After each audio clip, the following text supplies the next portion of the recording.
সূরা ফাতিহা সম্পর্কে হাদিসে কুদসিতে আল্লাহ তাআলা এমন আবেগময় ভাষায় কথা বলেছেন যা বান্দার মনে গভীর দোলা না দিয়ে পারে না। হাদিস খানা নিম্নরূপ: হযরত আবু হুরায়রা রাদিয়াল্লাহু তাআলা আনহু থেকে বর্ণিত, তিনি বলেন, আমি রাসূল সাল্লাল্লাহু আলাইহি ওয়াসাল্লামকে এই কথা বলতে শুনেছি। আল্লাহ বলেন, কাসসামতুস সালাতা বাইনি ওয়া বাইনা আবদি নিসফাইন ওয়া লিআবদি মা সাআলানি, অর্থাৎ আমি নামাজকে আমার ও আমার বান্দার মাঝে আধা আধি ভাবে বিভক্ত করেছি, আর আমার বান্দা আমার কাছে যা চাইলো তাই তার জন্য রইলো। বান্দা যখন বলে আলহামদুলিল্লাহি রাব্বিল আলামিন, তখন আল্লাহ বলেন, হামিদানি আবদি, আমার বান্দা আমার প্রশংসা করলো। যখন বান্দা বলে আর রহমানির রহিম, তখন আল্লাহ বলেন, আসনা আলাইয়া আবদি, আমার বান্দা আমার গুণ গাইলো। যখন বান্দা বলে মালিক ইয়াউমিদ্দিন, তখন আল্লাহ বলেন, মাজ্জাদানি আবদি, আমার বান্দা আমার গৌরব বর্ণনা করলো। যখন বান্দা বলে ইয়াকা নাবুদু ওয়া ইয়াকা নাস্তাইন, তখন আল্লাহ বলেন, হাযা বাইনি ওয়া বাইনা আবদি ওয়া লিআবদি মা সাআলা, এটাই আমার ও আমার বান্দার মধ্যে এমন সম্পর্ক, আর আমার বান্দার জন্য তাই যা সে চাইলো। অর্থাৎ আমার ও আমার বান্দার মাঝে এ চুক্তি হলো যে সে আমার কাছে চাইবে আর আমি তাকে দেব। আর বান্দা যখন বলে ইহদিনাস সিরাতাল মুস্তাকিম সিরাতাল লাযিনা আন'আমতা আলাইহিম গায়রিল মাগদুবি আলাইহিম ওয়ালাদ-দাল্লিন,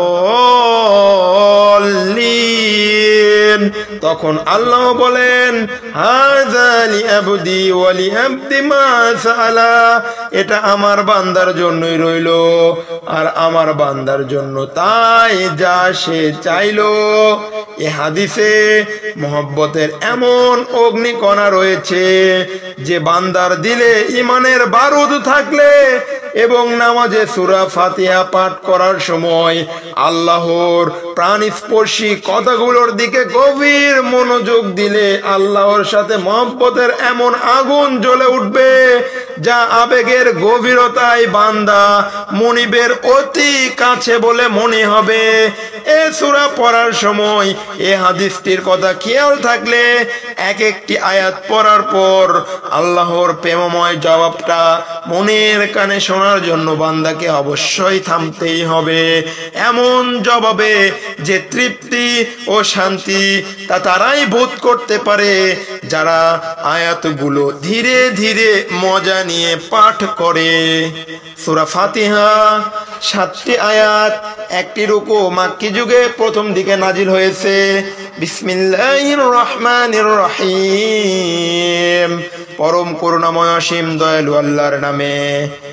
সমস্ত প্রশংসা শুধু আল্লাহর জন্য, যিনি সমস্ত বিশ্বজানের পালন কর্তা, যিনি মেহেরবান ও দয়াময়, বিচার দিনের মালিক। আমরা একমাত্র তোমারই ইবাদত করি আর শুধু তোমারই কাছেই সাহায্য প্রার্থনা করি। আমাদেরকে সরল সঠিক পথ প্রদর্শন করো, ওই সব লোকের পথ যাদেরকে তুমি নিয়ামত দিয়েছো, তাদের পথ নয় যারা পথভ্রষ্ট ও গজব প্রাপ্ত, অর্থাৎ যাদের উপর গজব পড়েনি আর যারা পথভ্রষ্ট হয়নি। সাদাকাল্লাহুল আযীম। প্রিয় সম্মানী জান্নাতি ভাই বোন বন্ধুগণ, এভাবেই একের পর এক আমাদের আল কোরআন বর্ষের আস-সুন্নাহ ফাউন্ডেশন কর্তৃক পরিচালিত আল কোরআন বর্ষের কোরআনের সহজ বাংলায় অনুবাদ 2, 3, 4 এবং 5 রুকু করে শুধু বাংলা অনুবাদ করা হবে। আল্লাহ রাব্বুল আলামিন আমাদের সবাইকে পবিত্র কোরআনের অনুবাদ বোঝার এবং তদনুযায়ী আমল করার তৌফিক দিন। আমিন।